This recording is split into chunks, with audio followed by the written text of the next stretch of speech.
Hello my dear audience, আজকের আলোচ্য বিষয় অ্যাপ্রোপ্রিয়েট প্রিপোজিশন, যেটা খুবই গুরুত্বপূর্ণ। অ্যাপ্রোপ্রিয়েট প্রিপোজিশন,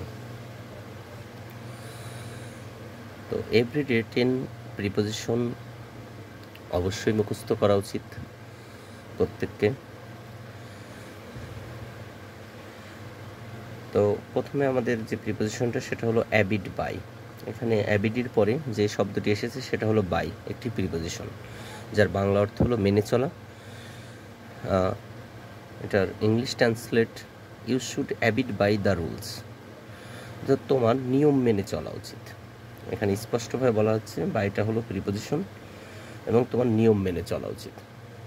পরবর্তীটা দেন অ্যাবাউন্ড। অ্যাবাউন্ড প্রচুর পরিমাণে থাকা, এরপরে প্রিপোজিশন ইন ব্যবহার করা হয়েছে। অ্যাবাউন্ড ইন, অ্যাবাউন্ডস ইন, প্রচুর পরিমাণে থাকা। তো fish abounds in the pond, মানে পুকুরে প্রচুর মাছ রয়েছে বা আছে, এই অর্থে ব্যবহার করা হয়েছে। এবং আরেকটি প্রিপোজিশন অ্যাবাউন্ড উইথ, এটার অর্থ প্রচুর পরিমাণে থাকা, যেটা প্রিপোজিশন উইথ ব্যবহার করা হয়েছে। এটার অর্থ প্রচুর পরিমাণে থাকা। The river abounds with fish. তো অ্যাবাউন্ড ইন কখন বসবে এবং অ্যাবাউন্ড উইথ কখন বসবে এটা একটু খেয়াল রাখা উচিত। যেমন ছোট পরিসরের ক্ষেত্রে এবং ওর ভিতরে চারদিকের বাউন্ডারি দ্বারা বেষ্টিত, এই ক্ষেত্রে অ্যাবাউন্ড ইন ব্যবহার করা হয়। এবং বৃহৎ পরিবেশ এবং যেখানে নড়াচড়া করা যায় এবং যার কোনো বাউন্ডারি নাই এবং সমাপ্ত নাই, এই ধরনের জায়গাগুলোর ক্ষেত্রে অ্যাবাউন্ড উইথ ব্যবহার করা হয়। তো রিভার অ্যাবাউন্ডস উইথ ফিশ, অর্থাৎ এটার কোনো বাউন্ডারি নাই, মাছ ঘোরাফেরা করতে পারে সেই হিসাবে। এবং চতুর্থ নম্বর বা 4, অ্যাবসেন্ট ফ্রম, মানে অনুপস্থিত। হি ওয়াজ অ্যাবসেন্ট ফ্রম কলেজ, একদম সহজে ফ্রমটা প্রিপোজিশন হিসেবে ব্যবহার করা হয়েছে। হি ওয়াজ অ্যাবসেন্ট ফ্রম কলেজ, সে কলেজে অনুপস্থিত ছিল। তাহলে অ্যাবসেন্ট ফ্রম মানে অনুপস্থিত। 5 নাম্বার অ্যাবজর্বেড ইন, মানে নিবিষ্ট বা মনোযোগ দেওয়া। এক্ষেত্রে বাংলা অর্থ আমরা মনোযোগ ব্যবহার করতে পারি। ইনটা এখানে preposition. He is absorbed in read, সে পড়ায় মনোযোগী। আমরা নিবিষ্ট না বলে এখানে মনোযোগী ব্যবহার করতে পারি। অ্যাবজর্বেড ইন মানে নিবিষ্ট অথবা মনোযোগী। অ্যাক্সেস টু, প্রবেশাধিকার, মানে কোনো জায়গায় যাওয়া। এখানে টুটা preposition. Children has no access to this garden, বলছে যে শিশুদের এই যে গার্ডেনে ঢোকার অনুমতি নাই বা প্রবেশাধিকার নাই।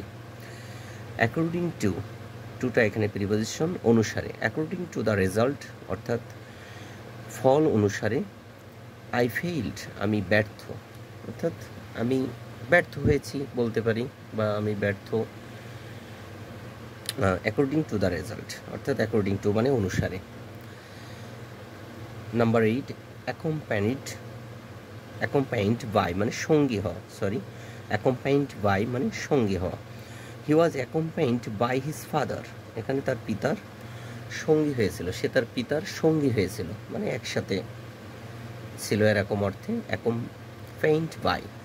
অ্যাকম্পাইন্ডের আরেকটি প্রিপোজিশন আছে উইথ, যেটার অর্থ একসঙ্গে ঘটা, মানে যে কোনো দুটি তিনটি কাজ একসাথে যদি ঘটে সেক্ষেত্রে অ্যাকম্পাইন্ড উইথ ব্যবহার করা হয়।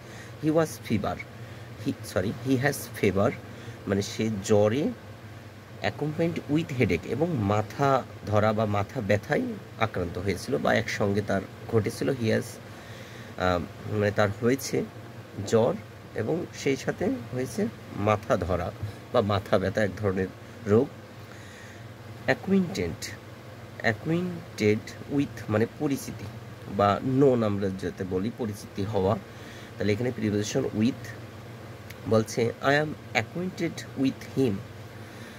I am acquainted with him, আমি তার সাথে পরিচিত হব বা আমি তার পরিচিত, আমি তার পরিচিত বা আমি তাকে চিনি, এই অর্থে অ্যাকুইন্টেড উইথ ব্যবহার করা হয় হিম। তাহলে everyday 10 preposition again and again পড়তে হবে, তাহলে ভালো কিছু হবে।